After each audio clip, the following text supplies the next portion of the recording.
Welcome to the Slop Temple. We pray this video helps. In this video, I will show you how to draw a Lamborghini Huracan front view. First, let's establish the basic proportions. Start by sketching a large rectangle for the car's main body, then add a slightly wider, shorter rectangle below it for the lower grille.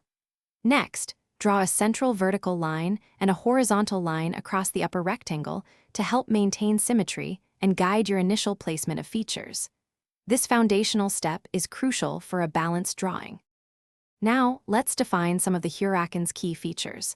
Carefully sketch the iconic Y-shaped headlights on both sides, paying attention to their sharp angles. Next, draw the strong, flowing lines of the hood that originate near the windshield and extend towards the front. Don't forget to add the upper air intakes, which are positioned on either side of the main grille area. These details really start to bring the car to life. Moving on, let's focus on the intricate grille and lower details. Carefully draw the large, hexagonal main grille in the lower front section, ensuring its geometric precision. Then, define the sharp, angular lines of the front bumper, which give the Huracan its aggressive stance. Finally, add the smaller, intricate details around the lower vents and splitter, paying close attention to their precise shapes. These elements are essential for capturing the car's dynamic look. For our final steps, we'll refine the drawing and add depth.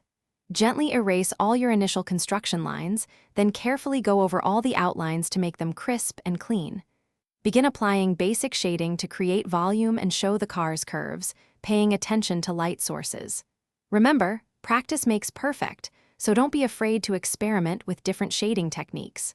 Also, be sure to check the description for a link to the new Kindle Paperwhite and other great deals. Thanks for watching. Consider subscribing if we helped you.